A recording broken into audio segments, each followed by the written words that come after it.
Assalomu alaykum, hurmatli tinglovchilar. Sizlar bilan animatorlik xizmatlarini tashkil etish fanining navbatdagi mavzusini ko'rib chiqishga kirishamiz. Bugungi mavzuyimiz animatsiya dasturlarini ishlab chiqish va tayyorlash xususiyatlariga bag'ishlanadi. Bugungi mavzuyimiz doirasida animatsiya dasturining avvalgi mavzularda ko'rib chiqqan tarkibiy elementlarining o'zaro bog'liqliklarini, ularning yuzaga chiqish xususiyatlari, o'ziga xos jihatlarini batafsil ko'rib chiqishga harakat qilamiz. Bugungi mavzuyimiz doirasida animatsiya dasturlarining poydevori hisoblangan ssenariylar va ularning tarkibiy komponentlari haqida sizlarga atroflicha tushunchalar berib o'taman.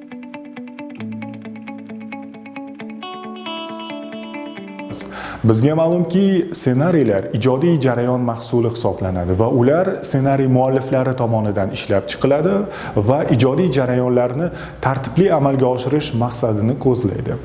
Sizga ma'lumki, ssenariylar odatda badiiy asarlar uchun mo'ljallangan holda ishlab chiqiladi. Buni biz teatr tomoshalarida, kino san'ati asarlarida ko'rgan bo'lishimiz mumkin.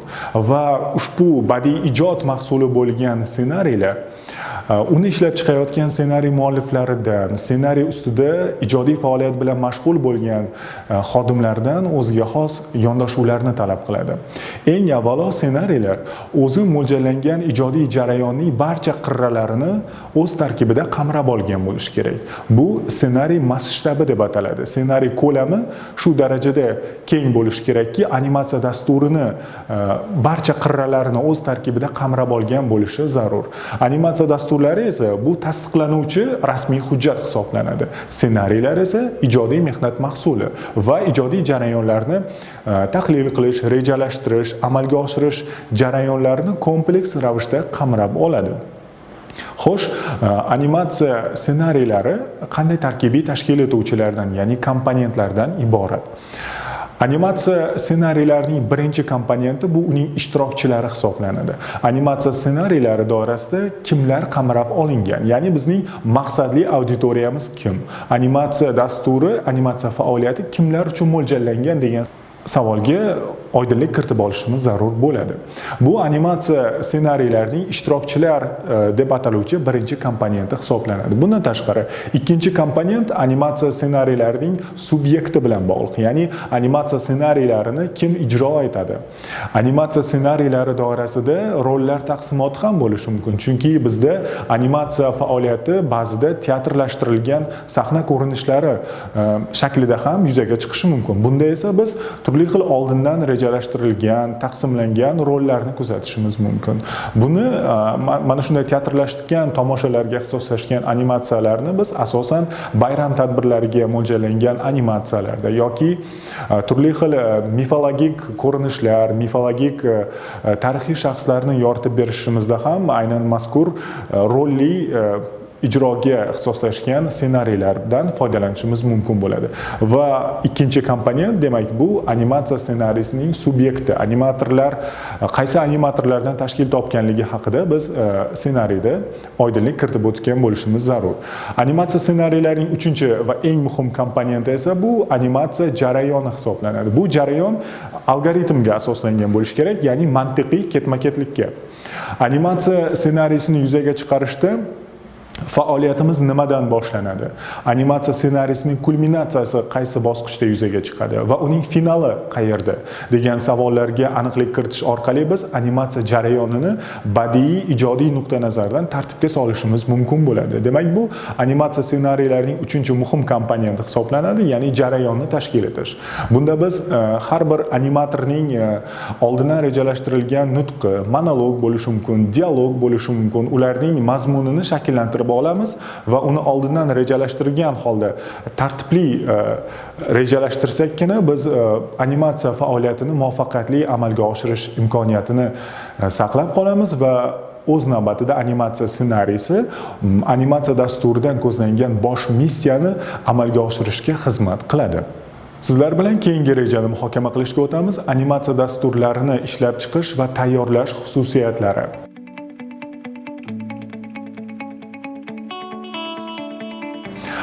Xo'sh, animatsiya dasturlari menejerlar tomonidan amalga oshirilar ekan. U iqtisodiyot tarmoqlarining boshqa yo'nalishlariga xos bo'lgan strategik dasturlardan nimalari bilan farq qiladi?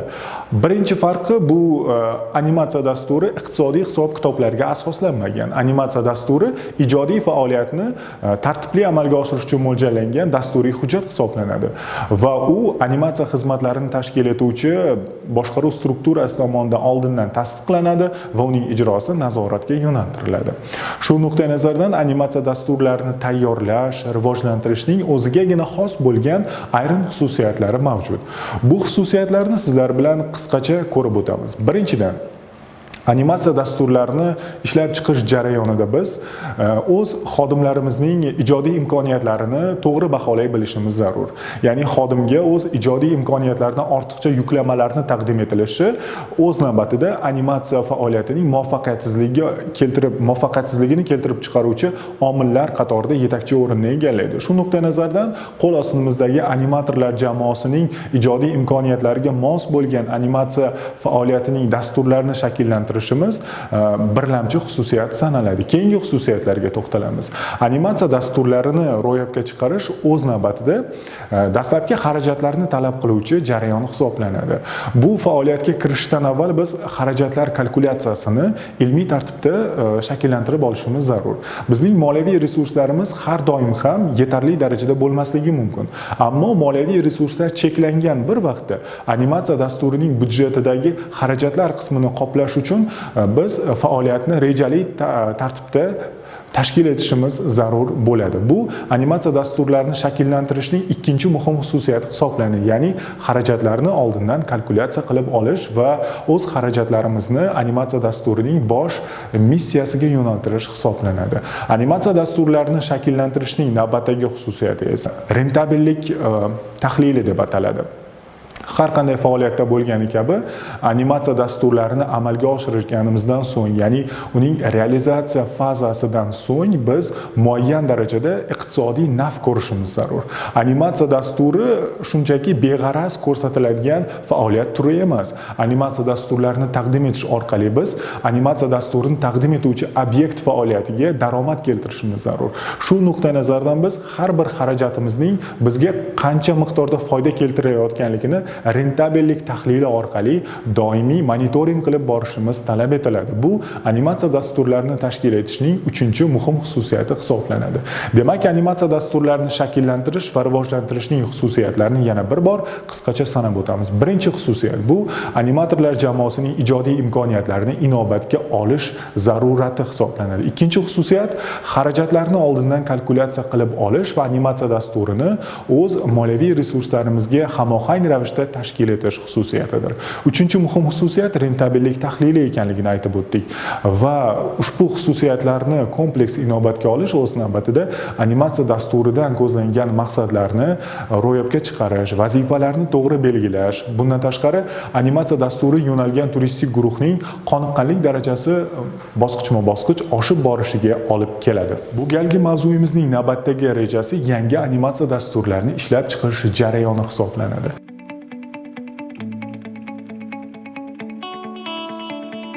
Rejaga e'tibor beradigan bo'lsak, reja nomlanishida yangi so'zi ishlatilyapti.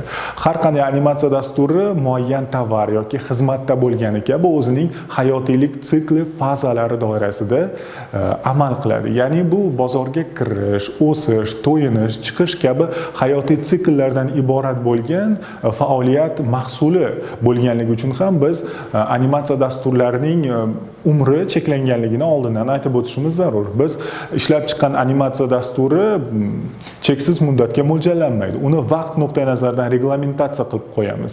Ya'ni animatsiya dasturimiz yilning muayyan faslida taqdim etish uchun mo'ljallangan bo'lishi mumkin yoki aynan bir ixtisoslashgan turistlar guruhi uchun ishlab chiqilgan animatsiya dasturi bo'lishi mumkin. Aynan shu Teodor Levitning nazariyasiga ko'ra animatsiya dasturining hayotiylik siklining bozordan chiqish fazasida biz yangi animatsiya dasturlarini ishlab chiqish ehtiyoji bilan duch kelamiz. Yangi animatsiya dasturlarini shakllantirishni yuzaga keltiruvchi omillardan biri bu bizda mavjud bo'lgan animatsiya dasturlariga turistlar guruhining qiziquvchanlik darajasi susayishida kuzatib borishimiz orqali biz bilib olishimiz mumkinki, demak bizda yangi animatsiya dasturlarini shakllantirishga ehtiyoj o'sib boryapti. Aynan mazkur ehtiyojni kuzatuvlar, tahlillar, turli xil eksperimentlar orqali aniqlab olganimizdan so'ng biz yangi animatsion dasturini shakllantirishga kirishamiz. Xo'sh, yangi animatsion dastur o'zining eski analoglaridan nimalar bilan farq qiladi? Eng avvalo biz amalda mavjud bo'lgan animatsiya dasturlarimiz realizatsiyasida duch kelgan xatolarni sanab o'tishimiz zarur. Biz qanday imkoniyatlarni qo'ldan boy berdik? Animatsiya dasturi mo'ljallangan turistik guruh qo'shimcha ravishda qanday talablarni olg'a surdi? Mazkur jihatlarni inobatga olgan holda biz yangi animatsion dasturini ishlab chiqishga kirishishimiz zarur va u o'zining avvalgi analoglaridan faqatgina ustun tomonlari bilan ajralib turishi zarur. Chunki bizda endi tajriba bor. Animatsiya dasturini realizatsiya qilish jarayonida biz tajriba orttirdik. Animatsiya dasturining kuchli tomonlarini, kuchsiz tomonlarini aniqlab oldik va bu bilimlarimiz natijasida endi yangi animatsiya dasturini shakllantirishga kirishyapmiz. Animatsiya dasturlarining yangisini ishlab chiqishda biz aytib o'tganimizdek tajribalarimizga tayangan holda turistlar guruhining barcha ehtiyojlarini qamrab olishga maksimal darajada intilishimiz talab etiladi. Va bu o'z navbatida kreativ nuqtai nazardan novatsiyalarga, ya'ni yangilik elementlariga ham boy bo'lishi kerak. Chunki biz taqdim etayotgan animatsiya dasturi eski analoglarni eslatib yuborsa, uning yangilik xususiyati yuzaga chiqmaydi. Shu nuqtai nazardan turistlar guruhining diqqatini konsentratsiya holatida saqlab turish, ya'ni diqqatini barqaror saqlab turish uchun biz animatsiya dasturlarining yangisiga kirishayotganimizda muayyan yangilik elementlarini ham qo'shgan holda uni eski analoglardan farqli tomonlarini yorqin ko'rsatib berishimiz zarur hisoblanadi. O'z navbatida yangi animatsiya dasturlarini ishlab chiqish va amalga oshirish jarayoni biz ishlab chiqqan yangi animatsiya dasturi haqidagi tijorat axborotini turistlar guruhi o'rtasida ommalashtirish talabini ham yuzaga chiqaradi. Chunki u o'z nomi bilan yangi va biz uni endi turistlar guruhiga yangitdan tanishtirishimiz zarur. Animatsiya dasturining nomi qanaqa, qanday ssenariylar asosida tashkil topgan, qaysi animatorlar jamoasi ishlaydi, uning syujeti qanaqa, qanday voqealar ketma-ketligi asosida tashkil topgan va animatsiya dasturining shu kabi komponentlari turistlar guruhining qaysi ehtiyojlarini qanoatlantirishga mo'ljallangan. Mazkur savollarga batafsil javob berish orqali biz yangi animatsiya dasturi haqidagi reklama matnini yaratishimiz mumkin va bu tijorat axborotini keyinchalik biz mo'ljallangan turistlar guruhi diqqatiga taqdim etamiz.